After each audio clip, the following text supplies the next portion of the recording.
Welcome to Section 420, Talkin Yankees, the podcast. Well, Domingo Germán becomes the 24th pitcher to throw a perfect game in Major League history. Who would have thought that? And of course, the fourth Yankee to do so. So just do a quick episode on just Domingo Germán. You know, I know they're playing Oakland, and we'll do a wrap up there separately like that because the first game you want is rip your hair out. But again, I think Germán just brought some good vibes there. So we'll kind of put that on the back burner for later. But Germán, again, joining, they say, baseball immortality, throwing a perfect game against the Oakland A's. It would be nice to do it in like a bigger venue. There was probably it seemed like there was less than 10,000 people there, but nevertheless, a great feat for him. You were kind of on edge a little bit. You forget at some point, all right, yeah, in seventh, eighth inning, someone would get on, but he just wasn't really mowing people down. I mean, he was getting a couple of strikeouts, but it seemed like a lot of the Oakland A hitters might have been, a little jumpy, a little skippy, though, going after a lot of first and second pitches, so it was making it easy for him. And then he did. He got that final out, and I thought the final out of the game was going to go into the outfield there. But hey, look, you got to give credit to Josh Donaldson. He made the play.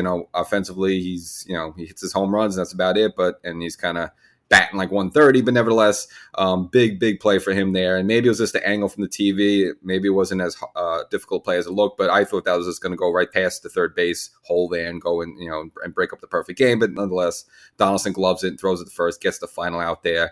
And, good for Germán there. Just, his last outing against the Mariners, he got absolutely blasted. And then the start against the Red Sox roughed him up. So it's kind of out of nowhere a little bit. But we've seen these games from Germán, a little bit. We've seen the good and bad of him. And I always reference this game against Cleveland where he brought a two-hitter into the ninth inning. Now, Boone took him out, and the Yankees ended up losing that game. But we've seen him have this, these games where he just has dominant stuff. And we saw the game against Minnesota where that's when they came out to check his hands just to make sure he didn't have any sticky stuff because he was just so good. And then they caught him, unfortunately, in Toronto, and that's when he served his 10-game suspension. I'm sure just the way he was pitching yesterday to figure, hey, this guy's won a perfect game. I'm sure they checked him every which way but Tuesday to make sure they had no substance on him.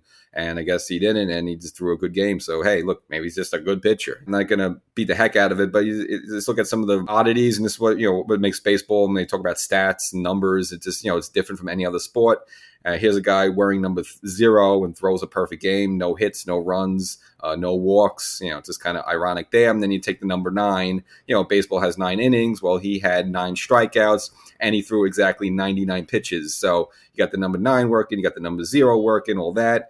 Good play early in the game from Rizzo, a kind of diving stab at first base. And then Germán came over to cover. He got the out there. And again, I was early in the game. He didn't realize it was going to be important. And even Rizzo made a similar play like that the game before, stealing a base hit there and throwing the ball to first where Johnny Brito covered. So, Rizzo kind of got a little practice there in the first game and then executed it again in the second game there.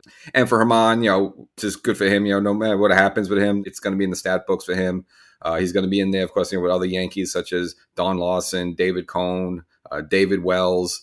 And Don Lawson, you look at the rest of his career, he didn't do anything great, so he's just known for that moment. So even from Germán, at some point, whatever, is not in baseball anymore for 2 or 3 years from now, which we don't know why that would happen. He'll always have this for him, so that's good for him. And it's good, this is a guy who we first saw him really 2018. He had the good season, 18 wins there. 2019, unfortunately, took a step back, and of course he had the domestic issue problems, and he got suspended 80 games like that, and that took him out of the remainder of the 2019 season as well as the 2020 bubble season. Then came back in 2021.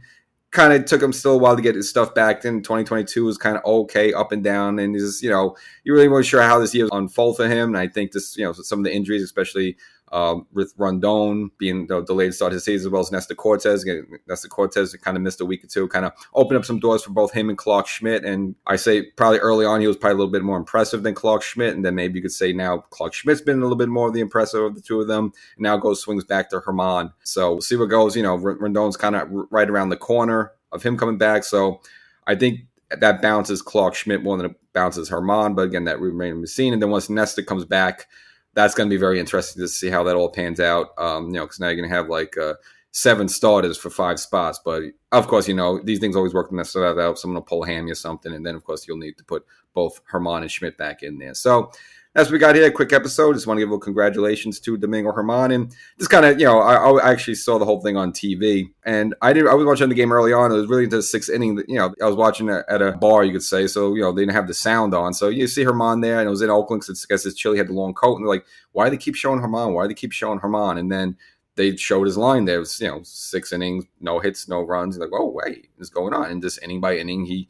kind of, put this game away. And for me, just the whole day was kind of a bug out because early in the game, I was doing an interview for a future episode, which will come out later, and it's a little hush-hush, but let's just say it's someone pretty, very, very, very relevant in the Yankee media family. I'll just leave it at that. But that's going to be an interview to be released later. So just to have that early in the day, and then you get a perfect game, and it's like the odds of that have got to be in the billions. So whole day was kind of crazy. And again, I keep promising it's going to be a short episode. So I'm going to end here. So we'll be back shortly. And once the final game is decided with Oakland there, hopefully the Yankees can pull it out. It'd be kind of embarrassing to lose 2 out of 3 against this Oakland A's team, which, lineup is just a little bit better than the minor league team. But nonetheless, we'll catch you on the next one. And again, kudos again to Domingo Germán.